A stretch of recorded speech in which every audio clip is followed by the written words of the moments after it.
itu Indah dan hari ini kita masih membahas tema anugerah yang tidak semua orang bisa dapatkan. Izin bertanya Ustadz Syam.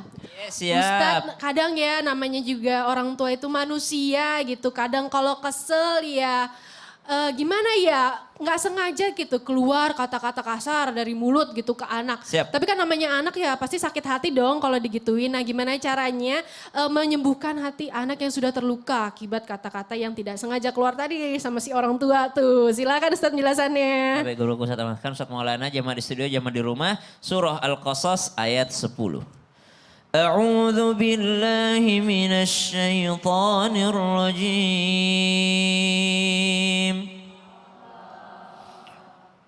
Wa asbaha fuadu ummi Musa farigha إن كادت لتبدي به لولا أن ربطنا على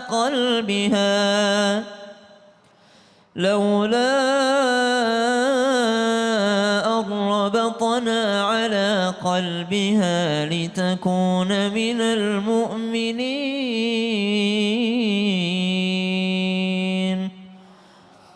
Al-Qasas ayat 10 menceritakan kisah tentang hati ibu Nabi Musa yang mesti melepaskan anaknya mengalir ke sungai tanpa pengaman, tanpa apapun itu.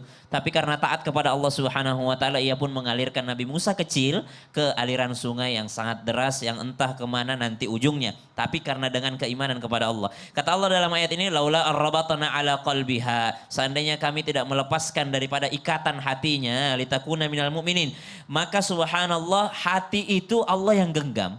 Ketika seorang orang tua mendidik anaknya tanpa bermaksud menggurui ataupun mengajari, kita ini manusia tidak lepas salah dan lupa. Makanya ada doa, la tu'akhidna in nasina au akhtana. Ya Allah jangan kau hukum kami kalau kami ini khilaf, kalau kami ini lupa, kalau kami ini salah. Karena namanya orang tua pasti ada salahnya. Wabil khusus paling banyak salah kita kepada siapa? Termasuk paling banyak salah kita terhadap anak. Mungkin ada orang tua yang tanpa sengaja pernah melontarkan kalimat yang tidak pantas terhadap anak sehingga menyakiti hati sang anak. Apa yang pertama diingat? Istighfar. Astaghfirullahal azim. Karena kalimat yang keluar daripada lisan ini bukan hanya melukai perasaan sang anak, tapi kalimat itu akan dipertanggungjawabkan di hadapan Allah Subhanahu wa taala. Maka beristighfar, mohon ampun kepada Allah Subhanahu wa taala. Setelah itu apa? Baca doanya Nabi Musa, Rabbi shrah li sadri wa yassir li amri wahlul 'uqdatam min lisani yafqahu qawli. Kapan dibacanya? Apakah sebelum memberi nasihat atau setelah memberi nasihat? Sebelum memberi nasihat baca ini. Ingat Tuhan dulu sebelum beri nasihat. Setelah beri nasihat baca juga. Untuk apa baca? Untuk memudahkan diri meminta maaf kepada anak. Karena banyak orang tua gengsi minta maaf kepada anaknya. Nanti minta maaf kepada anaknya kalau anaknya udah tidur. Maaf ya nak, maaf ya nak. Kalau udah tidur, buat apa kalau udah tidur udah nggak denger lagi anaknya? Minta maaf terhadap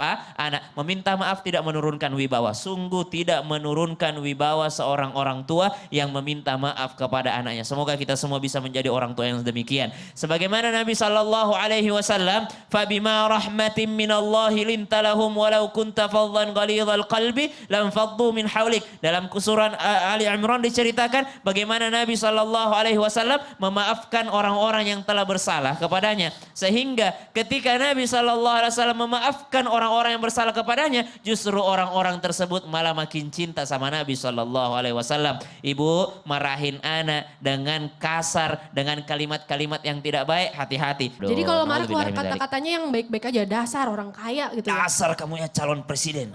Ya gitu ya, jadi pas lagi malaikat lewat dicatat amin gitu ya Masya Iya. Allah. Terima kasih Ustaz, Siap. udah tepuk tangan jamaah. Masya Allah. Ibu-ibu masih mau bertanya enggak? Masih ya, ya udah deh jamaah yang di rumah kayaknya juga masih mau nanya juga. Kalau gitu kita masuk ke segmen Tanya Dong Ustadz. Kami semua tanya dong Ustaz. Siapa yang mau bertanya? Tunjuk tangannya. Ibu-ibu yang tadi, baiklah. Yang tadi ya Bu kita lanjutkan ya Bu, kalau begitu silahkan. Assalamualaikum warahmatullahi wabarakatuh. Waalaikumsalam warahmatullahi wabarakatuh. Nama saya Ibu Entin, Bogor, Pamijahan. Tepuk tangan jamaah. Mau tanya Pak Ustadz Maulana. Iya. Orang tua pasti mau mendidik anaknya sesuai dengan tuntutan Nabi. Tapi bagaimana kalau orang tua itu tidak mengerti agama dan cara mendidik anak dengan sesuai dengan tuntutan Nabi? Masya Allah, cakep Gimana, sekali Pak? pertanyaannya. Ya sekarang ibu siapin catatannya, tulis. Kan ibu dari tadi nulis, ambil pulpennya. Iya, Tulis, Masya Allah. dan termasuk yang di rumah. Ajarkan 9. 1, ajarkan agama. Orang tuanya tidak tahu agama, masukkan sekolah agama. Yang kedua, akhlak. Tulis. Akhlak. Ajarkan akhlak kepada anak. Gimana caranya? Masukkan pesantren. Di pesantren ada akhlak itu. Mengajar beda dengan mendidik. Kalau mengajar beritakan informasi, tapi mendidik itu dari A sampai Z. 1 tadi agama, kedua akhlak. Yang ketiga, tanamkan tanggung jawab dan amanah. Ajarkan tanggung jawab dan amanah. Itu penting. Tanpa sekolah pun orang tua maaf tidak tahu ilmunya, tapi kalau memberikan tugas kepada anak itu boleh-boleh aja. Yang keempat, jamaah, pilihkan teman yang baik. Karena teman itu berpengaruh. Kemudian 5, didik dengan sholat. Sholatnya diperhatikan, sholatnya dijaga, itu aman itu. Yang keenam, perkenalkan dengan lingkungan lawan jenis. Jangan sampai dia terpengaruh. Itu yang keenam. Yang ketujuh, jangan suka marah-marah sama anak. Tidak boleh anak dimarahi. Kemudian yang kedelapan, tanamkan cinta sama anak.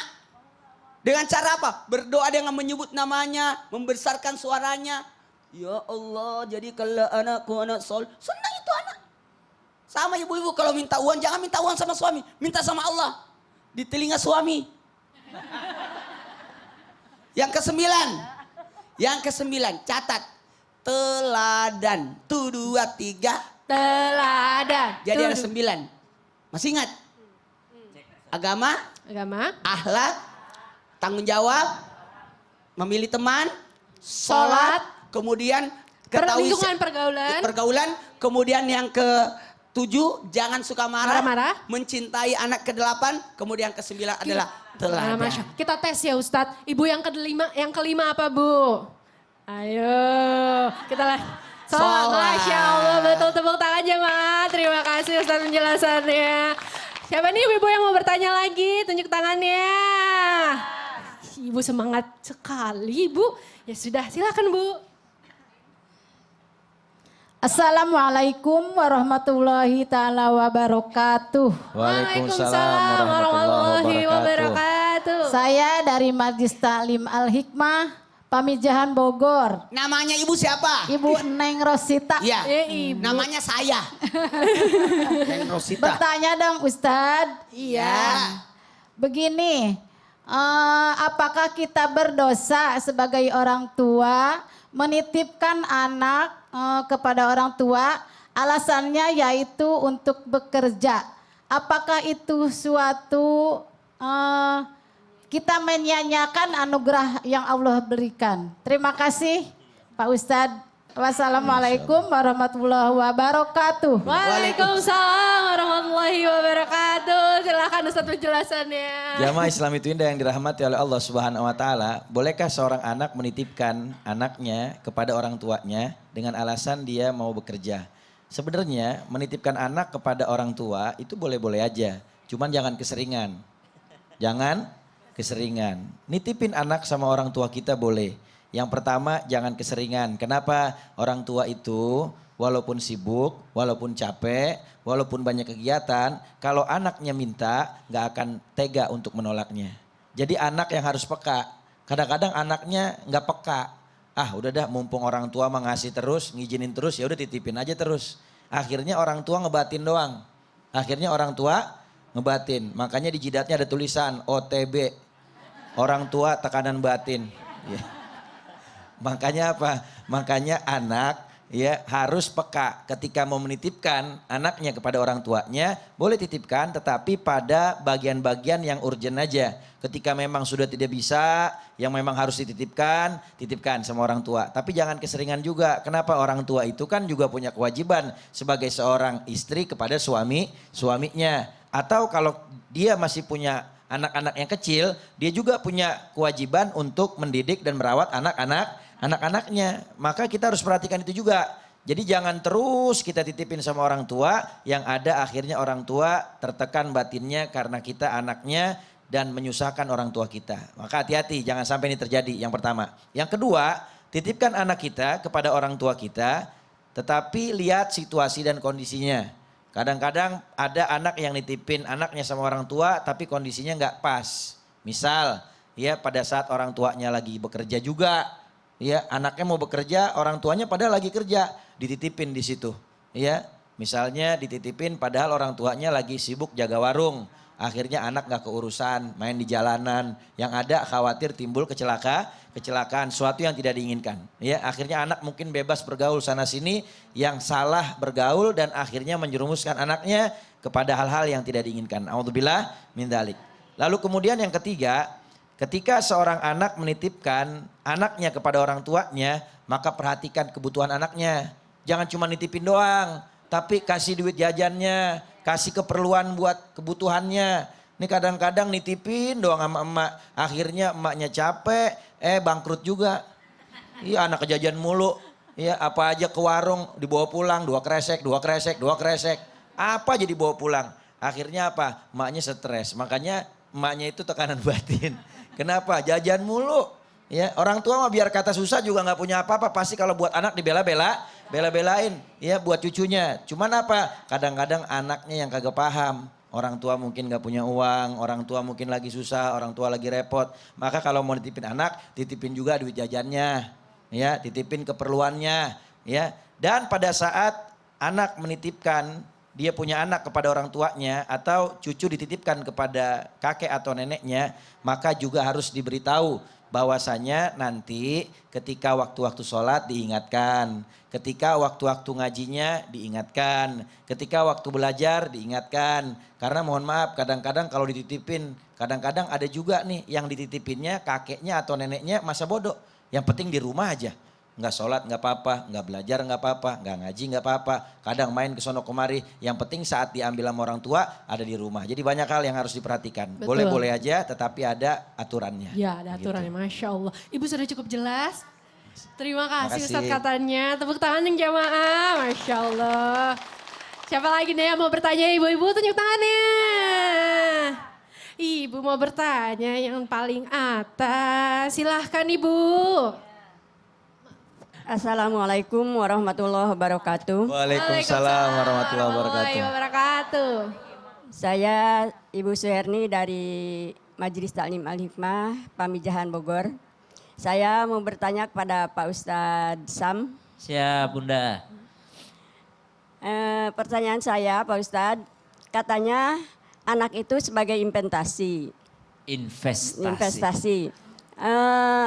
Tapi gimana kalau anak itu durhaka pada orang tua? Apa masih termasuk juga investasi itu? Oke. Oke, terima kasih Bu pertanyaannya. Assalamualaikum Masya Allah. warahmatullahi wabarakatuh. Waalaikumsalam warahmatullahi wabarakatuh. Silakan Ustaz penjelasannya. Al-Quran surah At-Tahrim ayat 6. A'udzu billahi minasy syaithanir rajim. Ya ayyuhalladzina amanu qu anfusakum wa ahlikum nara.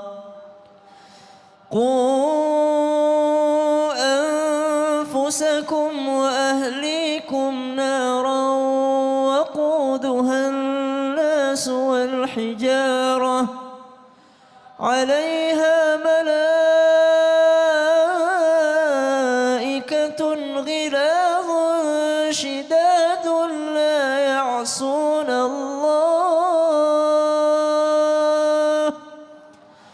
لا يعصون الله ما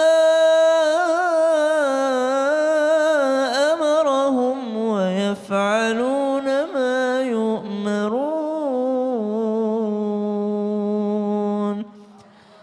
Wahai orang-orang yang berikrar, mengaku beriman, telah bersyahadat. Kalau ditanya, kau beriman kah tidak? Dia bilang, saya orang beriman. Dia mengaku beriman. Maka perintah Allah, ku anfusakum wa ahlikum nara. Maka jagalah dirimu dan keluargamu dari api neraka. Alaiha malaikatun giladun syidadun la ya'sunallaha ma amarahum wa yaf'aluna ma yu'marun. Karena neraka itu adalah sesuatu yang sangat mengerikan. Bahan bakarnya dari batu, daripada tulang belulang manusia yang dijaga oleh malaikat yang sangat taat kepada Allah. Tidak akan pernah merasa kasihan terhadap penghuni di dalam neraka tersebut. Mendengar ayat ini ada rasa ngeri. Di mana karena tidak semua orang tua berhasil mendidik anaknya. Maka disebutkan bahwasanya apakah orang tua yang mempunyai anak yang durhaka tetap bisa menjadikan anak tersebut investasi akhirat? Maka jawabannya bisa. Anak selama-lamanya bisa menjadi investasi akhirat. Baik itu anak yang taat ataupun itu anak yang durhaka. Bagaimana caranya anak durhaka menjadi investasi akhirat? Maka orang tuanya tetap sabar mendidiknya. Orang tuanya tetap sabar mengingatkannya. Sabar itu bukan diam. Sabar itu adalah tidak menyerah. Orang tua yang tidak sabar adalah yang mengatakan, udah diingetin Ustadz, tapi tetap gitu-gitu aja. Maka itu tidak sabar namanya. Orang tua yang sabar itu hari ini ditolak dakwahnya, besok dakwah lagi. Besok ditolak dakwahnya, lusa dakwah lagi. Begitu seterusnya sampai anak tersebut sudah lepas daripada tanggung jawabnya. Kapan dia lepas daripada tanggung jawab orang tua? Mungkin setelah dia menikah, mungkin setelah dia orang tuanya sudah tidak ada. Yang jelas dakwah yang paling berhak mendapatkan dakwah kita adalah orang yang terdekat dengan kita. Orang tua bisa menjadikan anak ini investasi akhirat kalau orang tua tetap sabar dalam mendidiknya, dalam menasehatinya, dalam mengingatkannya. Orang tua tetap mengingatkannya, bukan hanya urusan duniawi tapi juga urusan akhirat. Dia sabar mendoakan anaknya, dia sabar menasehati anaknya, dia sabar mengingatkan anaknya meskipun tidak dihiraukan daripada nasihat orang tuanya, tidak dihiraukan daripada doa-doa orang tuanya, dia durhaka terhadap orang tuanya, tapi orang tuanya tetap sabar mengingatkan terus-menerus terhadap anaknya, maka dia masuk surga disebabkan karena kesabarannya, bukan karena anaknya. Salamun alaikum bima sabartum. Selamat masuk surga karena kesabaran. Yang kedua, anak soleh itu juga termasuk investasi akhirat. Kalau anak durhaka saja sudah bisa menjadi investasi akhirat karena sabarnya orang tua, bagaimana dengan anak soleh? Anak soleh tahu apa yang dibutuhkan oleh orang tuanya di alam barzakhnya. Dia tahu orang tuaku butuh pahala ngajiku, aku ngaji. Orang tuaku butuh daripada pahala sedekah, maka anaknya bersedekah atas nama orang tuanya. Oh, anaknya tahu, anak soleh ini tahu bagaimana caranya agar doanya sampai. Waladun soleh yad'ulah. Anak soleh yang mendoakan orang tua itu sampai doanya terhadap orang tuanya. Maka setiap anak adalah investasi akhirat. Bagaimana kita orang tua memberikan nama yang baik. Bagaimana kita orang tua mencukupkan pendidikan agamanya. Bagaimana kita orang tua mencukupkan nafkah yang halalnya. Jangan telat untuk menyalahkan anak yang durhaka. Coba periksa makanannya. Dahulu dikasih makan apa? Udah benar dikasih makanan yang halal. Udah benar dikasih makanan yang pasti halalnya. Kalau sudah benar dikasih makanan yang pasti halalnya, maka kita baik sangka pasti nasihatnya bisa masuk insya Allah. Amin. Tidak ada anak yang bersalah sebelum dia dikasih tahu oleh orang tuanya. Wallahu ta'ala alam. Ibu mantenginnya serius banget ya Ibu. Cukup jelas ya, tapi alhamdulillah. Terima kasih Ustadz penjelasannya serius banget loh Ibu ya tadi menjelaskan. Waduh, tepuk tangan jamaah. Alhamdulillah. Nah jamaah jangan kemana-mana ya. Setelah yang satu ini kita masih memberikan kesempatan untuk jamaah yang mau bertanya. Jadi tetap di Islam itu indah. Jamaah. Yeah. Oh jamaah. Yeah.